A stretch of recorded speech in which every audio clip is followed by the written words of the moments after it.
Good morning. It's an issue that has perplexed education chiefs and ministers down the decades. Just how do we interest more women in science? Entice more girls to keep studying science into sixth form and beyond? Convince the female student that there's a future for her in a science-based career? Here to talk about this are four successful women scientists who are going to introduce themselves. I'm Dr. Emily Sidonie Grossman. I'm a science teacher. I'm Dr. Polly Mcguigan. I'm a lecturer in biomechanics. I'm Jassel, Majevadia. I'm a physicist. I'm Dr. Susan Etok, and I'm a materials engineer. Well, what a cerebral brunch we've got round the table this morning. But just to start, and Jazz, I'm going to ask you first of all, what is it that puts girls off studying science subjects to A-level and degree level? So thinking about it, I could probably identify about three different areas. The first being school life, the second being home life and upbringing, and the third being the media. So with regard to the first one, so at school, very often, my experience is in the engineering and physics area. So it's no secret that there is a lack of physics teachers in schools with physics degrees. So actually explaining the subtleties and with enthusiasm explaining the subtleties of a science with some enthusiasm to children is a very, very tricky thing to do indeed. So that's actually I think that's a factor that kind of can stop girls from getting excited about. Yeah, and you mentioned the media. I mean, we get blamed for absolutely everything because it's pretty difficult to explain complex science subjects to me as well. But from your point of view, would you agree with what Jazz has just been saying? I definitely do agree with her, and I feel that it is a contributing factor as to why girls don't get involved in science and engineering. But I also think that science and engineering has an image problem, quite frankly. And I feel that a lot of people, particularly women and young girls, are not drawn to it because they're scared of it. They think it's too difficult. And also another aspect is kind of societal pressure. I feel that there are particular areas that girls are more kind of expected to go into, for example, arts and humanities, and science and engineering has been predominantly male. I work in the life sciences, and interestingly, I'm not sure that is the case when we're talking about biological subjects rather than the more physical sciences. When you look at the number of girls taking A-level biology versus the number of girls taking A-level physics, the balance is much more 50-50. Similarly, at university, we see a very even balance between males and females in the life science subjects, whereas there is that bias there in the physical sciences. Emily? Yes, I think you're right. As a tutor, I actually had a student who came to me, a female student, who said that she had told her teachers at school that she wanted to do A-level science.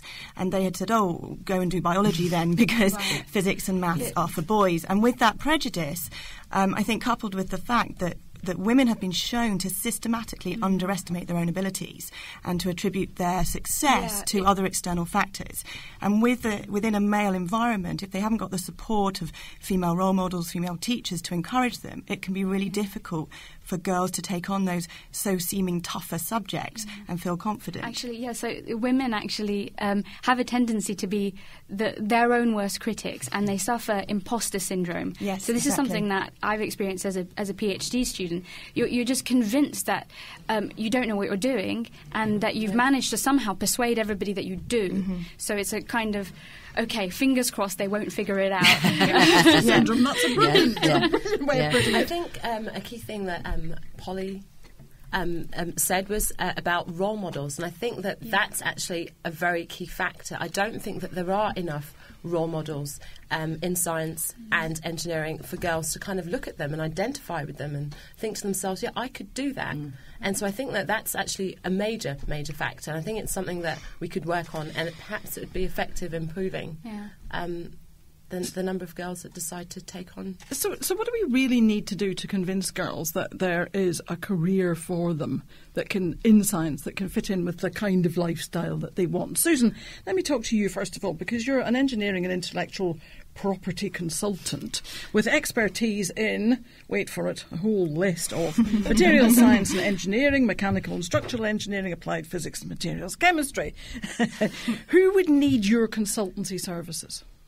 But on the intellectual property side of things, it could be companies, it could be universities, it could be individuals that come up with an invention that they want to have protected. So basically, I'm dealing with people that are already in the field. So I wouldn't have very much exposure to youngsters who are probably interested or could be interested in science and engineering. But for a student listening, what you have just said is probably extremely enlightening, because they wouldn't necessarily realise that there was that kind of career available to them. Absolutely. And I think for me, myself, it was the same thing. When I got into engineering, I didn't know about the fact that law and engineering could be married together to create a profession. So I think that there was that lack of awareness. And I think a lot of girls don't realise that science careers can actually be really creative. So I teach a lot of girls who come to me and say, oh, I'm a bit arty, I don't really do science, because they do drama or singing. And I think there's a lack of awareness of what science careers actually involve and how really beautiful and creative doing experiments and finding results. It's kind of akin to gardening or cooking or painting, where you're putting things together and making a new experiment, a new result, and finding really exciting things. I think this passion around the table, though, is something that we really have got to get across, Jazz. So all of the sort of problem-solving type of activities, they actually do require a lot of creativity, as Emily has just said. And one of the key things is that, as you said, girls often think also that academia is possibly the only route for them, not realising that you can become a patent attorney, or you're hugely qualified to do pretty much anything you want to do, and that kind of thing. To get that out there and to get that enthusiasm out there, we basically need to publicise a little bit more. Absolutely. I think there's a real lack of awareness within female students at school and at university about the options that are out there and available to them. We have huge problems with people not underachieving because they don't know what the possibilities are. They are bright, intelligent, passionate young girls and boys who don't know what the opportunities are out there. Susan, just to come back to you, because we are talking about your particular brand of science. At what point did you see the light and suddenly think, this is for me, this is what I want to do, this is available to me, this is where science can take me? Well, in terms of engineering, my father's actually an engineer, so I was exposed to it right from the beginning. So I've always known about engineering. But it wasn't until perhaps after I finished my PhD that I actually realised that I could actually also marry it together with the legal aspect. So that's actually quite late in the game. So I'd already been in the field for a good 10 years before I actually realised that. So, imagine somebody that's at the start of their career or just taking their A-levels. How would they know? How would they know, Emily? I'm going to bring you in. You studied molecular biology, but your science has led you into teaching, private tutoring, and amongst your many testimonials, there is one that I thought was really interesting, which says, I went to college to learn science, I came to Emily to understand it. I want somebody to say something like that about me. That's just amazing. Do many students leave science education without that necessary understanding? I think that's absolutely right. I teach a lot of students doing A-level biology who never really understood the difference between a chromosome, DNA and a gene, or who are studying A-level physics and they don't really get how electricity works. And I think that goes on into further education, where there's a lack of the basics, the real building blocks of sciences, because there's a lot of shortcuts taken at schools to just give them kind of little cheat techniques to pass the exams. And when students come to me, I always say, right, we're going back to the beginning. We're going back to year 7 if necessary, and building it up from the bottom. They're like, oh, but I just want to pass the exam. And I'm like, I promise you it'll be easier. And they do. They really do. And they thank me and they say, okay, it's suddenly so easy because it all makes sense. I don't have to worry about learning 56 equations because I can learn one and work them all out from there because I get what's going on. And for me, that's what is really important. Also, I think a problem is that we don't inspire.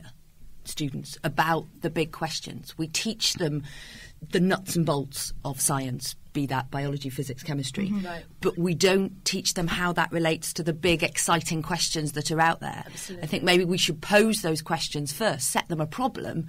Wow, look at this amazing thing. How does it work? And then get into the nitty-gritty of the little elements which are important, but maybe not so inspiring. I think that, as you quite rightly mentioned, I think that in the schools they teach students the theoretical aspects, the equations, long lists of things for them to remember, and they're not exactly sure how it fits into the real world in terms of the application, which is actually the more interesting thing. So they're focusing on science being about lots of numbers and lots of equations, but not doing anything with it. And so I think that perhaps in the way that it's taught, there should be a more applications-based approach Absolutely. to teaching. There's so many examples of where it fits into everyday life. For example, if I'm teaching heat transfer, I talk about why a bird stays in the sky when it stops flapping its wings because convection current's keeping it up, or why the sea stays warmer is warmer at night than it is in the day. That's why your students say that you're young and in touch. But do you think though that scientific professions still suffer from that old mad professor stereotype? Absolutely. There's not enough role models who are showing that there are young, feminine women out there who are scientists. and Well, who are I being can vouch for the scientists. fact we've got 4 young feminine women sitting around this table. But let me turn to you, Polly Mcguigan, lecturer in biomechanics and director of learning and teaching at the Department of Health at the University of Bath. Now, again, your science has taken you in an interesting direction. Your research focuses on how the neuromuscular system powers and controls locomotion in humans and animals, and how it changes with age and injury. How was that research? I mean, how has that been applied? Well, the applications are manifold, but the one that I use most in teaching the undergraduate students who I spend most of my time teaching relates to sport. So we have an immediate application which they see as very relevant. They come to the universities to study sport and exercise science. They're all reasonably good athletes, not superstar athletes, but they all have an interest and they can immediately see that application. However, in the big wide world of academia, there's not very much money in sport in terms of research funding. So the other application of it is health, and it can be applied in all sorts of fields, from how to reduce the incidence of falls in older people, how to help military amputees get back on their legs again, and all sorts of similar applications to that. We do a lot of work with engineers on designing prosthetics and things like that as well. So again, another field that a lot of women or girls studying science at school would never dream their science might take them to.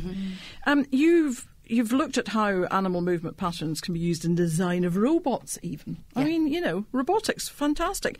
But you're also involved in public engagement in science projects, such as The Zone, which I think I'm right in saying is a travelling exhibition and website inspired by the Olympics and the Paralympics. Yes.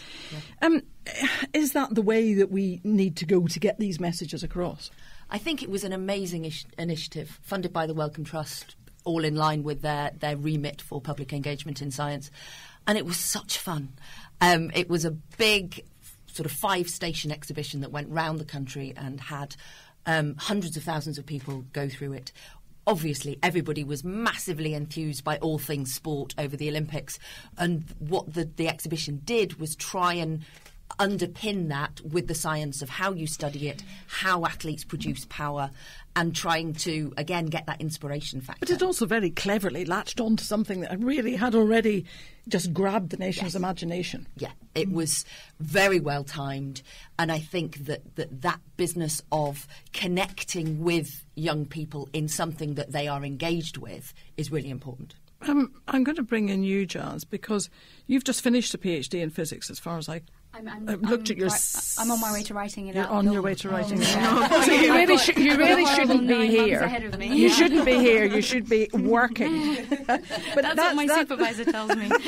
That is in the theory and simulation of materials. Yes. What do you mean by that? Okay, so it perplexed me initially because I've got a background in theoretical physics, so all things perfect and all things atomy. So what this is using physics and mathematics to try and model systems and materials that are actually very difficult to do experiments with. So my specific area is modeling cracking in nuclear materials. So I look at zirconium alloys, which is effectively a material that makes up pipes that hold in fission product and nuclear fuel inside a reactor. Now, if these things break, it's a bit of a disaster, really. So I actually do some computational modelling using fundamental physics and quantum mechanics to try and see how hydrogen actually gets its way. I can hear the scriptwriters for the next Bond film already. They're on the phone going, we need this woman. But you lead a team of 20 students, or led a team of 20 students, yes, to organise an international conference, Hermes 2012, yes, I think, and developed a programme to combine science and the media. So what was the aim behind that?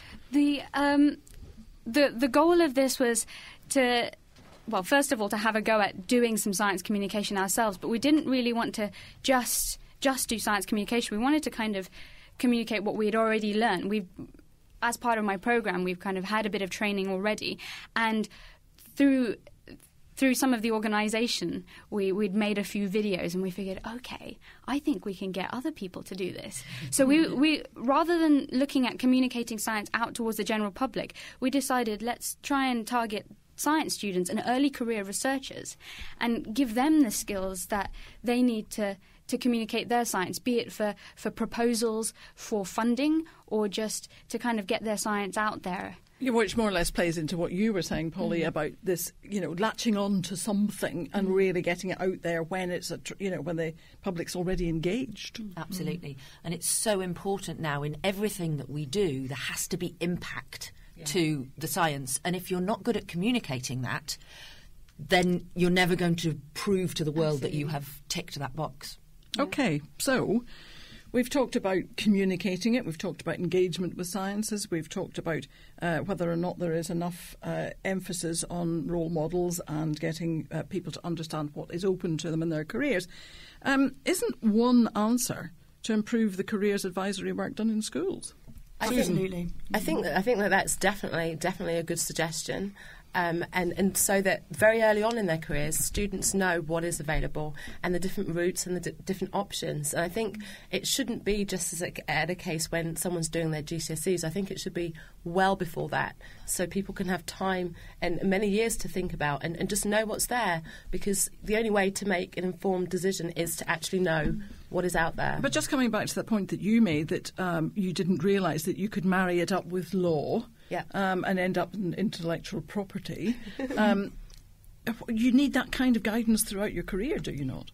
I believe so, absolutely, you do, from right at the start all the way through, absolutely. And it's up to careers advisors to tell students from a young age, as you say, the opportunities that are available to them as scientists. People think of scientists as people sitting in a dark room in a lab coat with the hair tied back and goggles on, which sometimes is the case. But there's all with sorts of exciting science, with steam coming out. But the reality is that they could be doing amazing things like pharmacology, making drugs, or pathology, or forensics, or building spaceships, or working in the pit of a Formula 1 racetrack. And all of these careers are just not known about because of careers advice and also lack of presence in the public eye and presenting and media. I totally agree.